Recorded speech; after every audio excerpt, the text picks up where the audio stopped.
Hello दोस्तों, मैं रवींद्र कुमार अपने Hindi with Raveen sir channel पर आपका स्वागत है। पिछली वीडियो में आपने छंद की परिभाषा और छंद के तत्व के बारे में जानकारी प्राप्त की।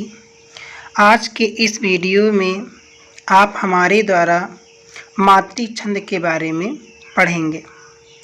अगर अब तक आपने हमारे इस वीडियो को सब्सक्राइब नहीं किया है तो इसे सब्सक्राइब करके बेल आइकन ज़रूर स्पर्श करें। तो आइए दोस्तों, हम आपको सबसे पहले मातृ छंद की परिभाषा बताते हैं। मात्रा की गणना पर आधारित छंद मात्रिक छंद कहलाते हैं। इन छंदों के प्रत्येक चरण में मात्राओं की गणना निश्चित रहती है। हम अपनी भाषा में ये कह सकते हैं कि जब मात्राओं के द्वारा गणना की जाए तो हम उसे मात्रिक छंद कहते हैं। तो मात्रिक छंद के अंतर्गत जैसे चौपाई, दोहा, स्रोठा, रोला, चौपाई आदि चीज़ें आती हैं।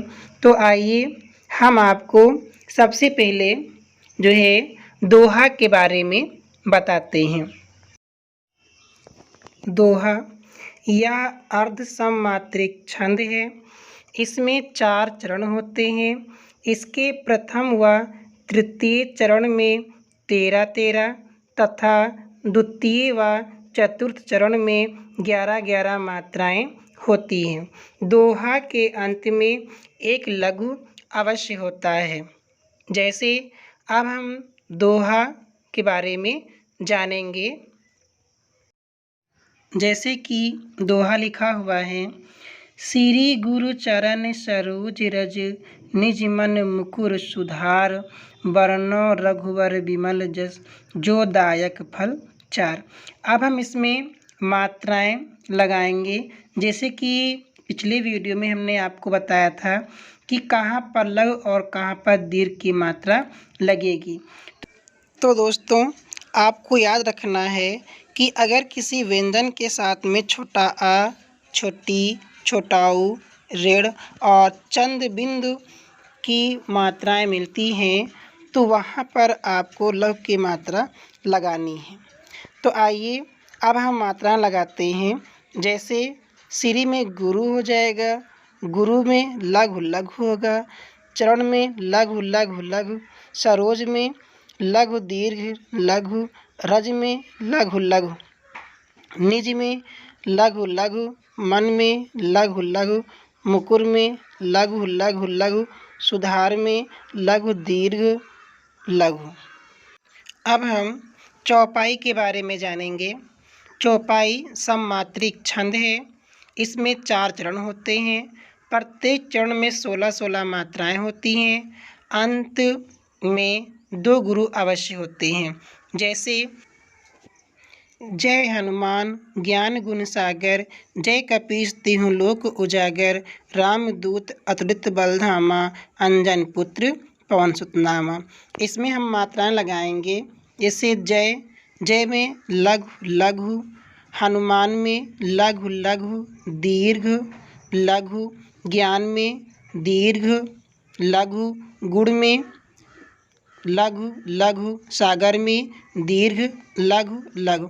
इसी प्रकार से आप नीचे लिखे हुए चौपाई में मात्राएं लगा करके आप गिन सकते हैं, क्योंकि प्रत्येक चरण में आपकी 16 मात्राएं आनी चाहिए। अब हम स्रोठा के बारे में जानेंगे। यह अर्ध सममात्रिक छंद है। इसके प्रथम और तृतीय चरण में 11-11 मात्राएं तथा दूसरे और चौथे चरण में 13-13 मात्राएं होती हैं। यह दोहे का उल्टा होता है। जैसे नील सरोहु श्याम तरुण वरुण वारिज नयन, करऊँ समम ऊर्धाम सदा क्षीर सागर शयन। अब इसमें हम मात्रा लगाएंगे।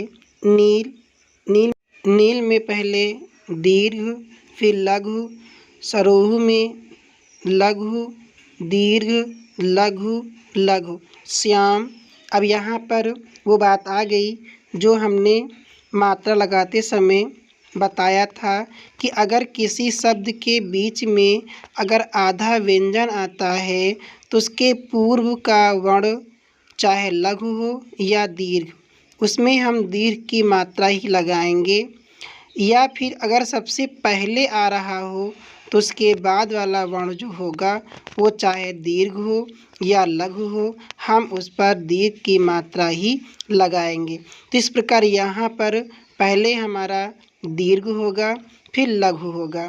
तरुण में लघु लघु लघु, वरुण में लघु लघु लघु, वारिज में दीर्घ लघु लघु, नयन में लघु लघु लघु। दोस्तों, अब हम रोलक के बारे में पढ़ेंगे। यह सममात्रिक छंद है। इसमें 4 चरण होते हैं और प्रत्येक चरण में 24 मात्राएं होती हैं। 11 और 13 मात्राओं पर यति होती है। यत जो होता है वो जब हम किसी चौपाई, दोहा, सोठा को जब पढ़ते हैं तो जहाँ पर हम विराम लेते हैं तो उस विराम स्थल को ही हम यत कहते हैं। जैसे को पापी पंचत प्राप्त सुन जमगन धावत, बन बन बावन वीर बढ़त चौचंद मचावत, पै तकिताकी लो त्रिपथ गा के टट लावत, 9 2 11 होत 3 5 विसरावत। अब हम मात्राएं लगाएंगे। को में पहले दीर्घ होगा, फिर लघु। पापी में पहले दीर्घ, फिर लघु लघु। पंचत्व में मात्रा लगाएंगे तो पहले दीर्घ।